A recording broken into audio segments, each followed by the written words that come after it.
Hello everyone and welcome to my channel. आज के इस वीडियो में हम न्यूटन रैप्शन मेथड पढ़ने वाले हैं। इस मेथड में हमें क्वेश्चन इस टाइप से पूछा जाएगा, कोई भी क्वेश्चन हमें दे दी जाएगी और हमें कहा जाएगा कि इसके रियल रूट्स हमें निकालने हैं। तो वो हम कैसे निकालेंगे वो आज इस मेथड में हम सीखेंगे। न्यूटन रैप्शन मेथड इसका नाम है। इस मेथड को हम स्टेप बाय स्टेप सीखेंगे। So let's start without wasting your time.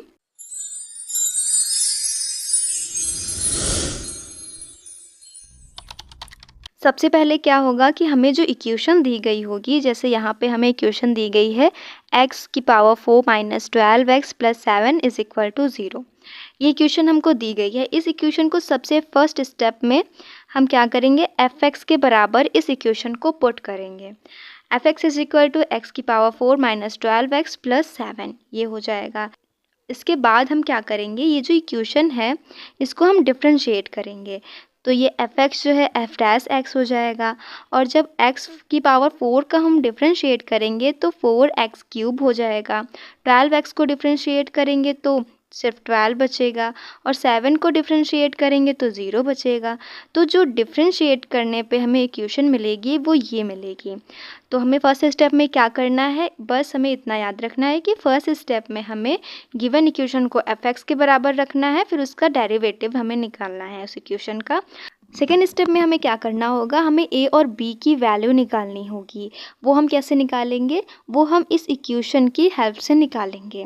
ये जो फंक्शन fx दिया गया है, इस x की जगह पे हम कई सारी वैल्यूज़ रखेंगे। 0 से स्टार्ट करेंगे और तब तक हम वैल्यू रखते जाएंगे जब तक हमें एक पॉजिटिव और एक नेगेटिव वैल्यू ना मिल जाए, या फिर हमें एक नेगेटिव या एक पॉजिटिव वैल्यू ना मिल जाए, तब तक हम ये वैल्यूज़ पुट करते जाएंगे। वही एक पॉजिटिव एक नेगेटिव जो वैल्यू होगी वो एक a की वैल्यू हो जाएगी, एक b की वैल्यू हो जाएगी। चलिए समझते हैं इस स्टेप को। सबसे पहले इस इक्वेशन में हमने x की जगह पे 0 रखा तो हमें 7 मिला जो कि एक पॉजिटिव वैल्यू है। फिर इस इक्वेशन में हमने 1 पुट किया। 1 पुट करने पे हमें -4 मिला जो कि एक नेगेटिव वैल्यू है। तो एक पॉजिटिव एक नेगेटिव हमें 2 स्टेप में ही मिल गए, तो यहीं पे हम ये प्रोसेस रोक देंगे।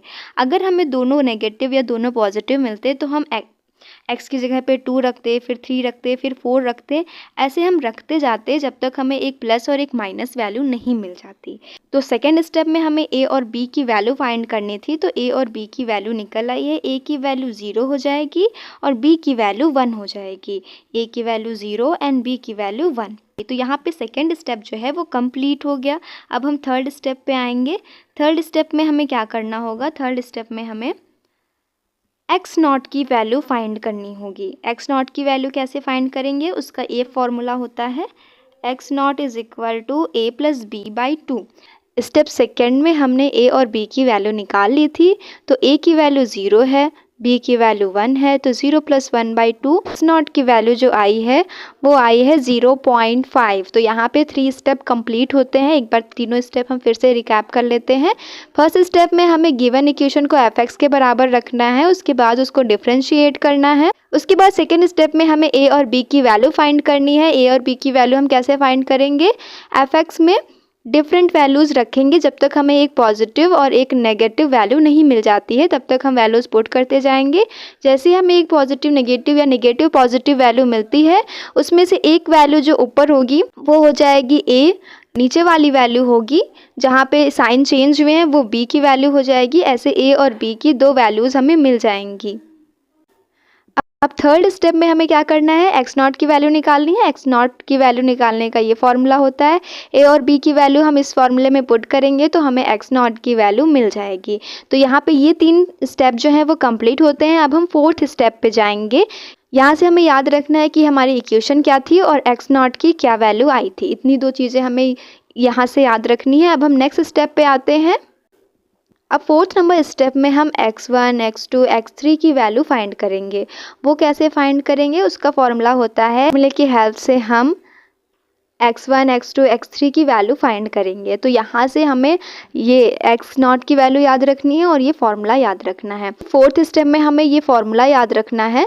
इसके बाद जो हमें इक्वेशन दी गई थी जिसको हमने fx माना था, वहाँ पे x की जगह पे हम xn रखेंगे और जो f डैश x निकाला था हमने, वहाँ पे x की जगह पे xn रखेंगे।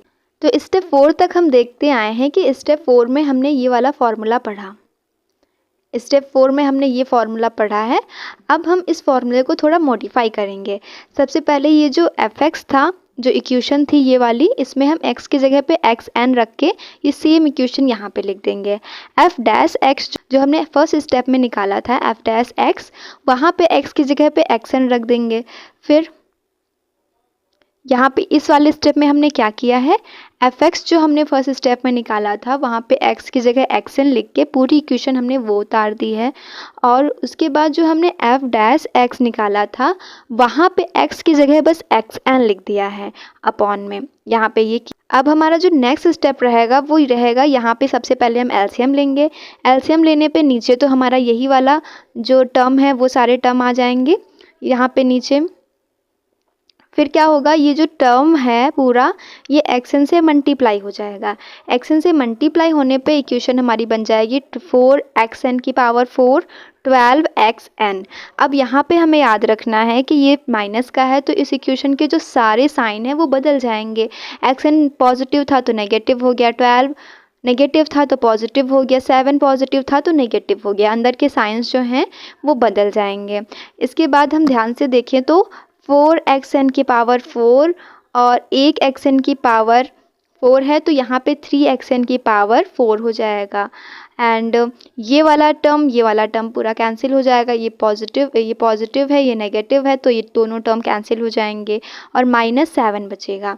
तो हमारा जो xn प्लस 1 है वो इक्वल टू आ गया xn plus 1 is equal to 3xn की पावर 4 माइनस 7, 4xn की पावर 3 माइनस 12।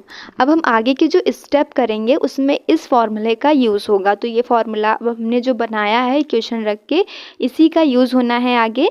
अब नेक्स्ट स्टेप जो है स्टेप नंबर 5 है, उसमें हम क्या करेंगे, ये जो n दिया गया है तीनों जगह पे, इस n की जगह पे हम 0 पुट करेंगे। फिफ्थ स्टेप में हमने n की जगह 0 रखा।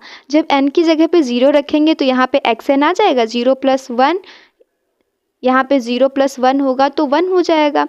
यहाँ पे 0 रखेंगे तो ये x0 बन जाएगा, यहाँ पे 0 रखेंगे तो ये भी x0 बन जाएगा। x0 की वैल्यू हमने थर्ड स्टेप में निकाली थी जो कि आई थी x0 इज इक्वल टू 0.5। तो x0 की जगह पे हम 0.5 रख देंगे। फिर ये जब हम वैल्यू सॉल्व करेंगे, ये पूरा टर्म जो है सॉल्व करेंगे तो हमें x1 की वैल्यू मिल जाएगी।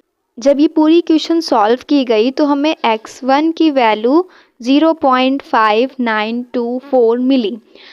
ये पूरी कैलकुलेशन कैलकुलेटर से करनी है। इसके बाद सॉल्व करने पे हमें x1 की ये वैल्यू मिल जाएगी। तो x0 की क्या वैल्यू आई थी, 0.5 आई थी एंड x1 की वैल्यू 0.5924 आई है। अभी बहुत ज़्यादा डिफरेंस है तो हम x2 की भी वैल्यू निकालेंगे। x2 की वैल्यू कैसे निकालेंगे, यहाँ पे n इज इक्वल टू 0 रखा था, अब हमें x2 की वैल्यू निकालनी है तो n is equal to 1 put करेंगे। n is equal to 1 put करके हम x2 की वैल्यू निकाल लेंगे।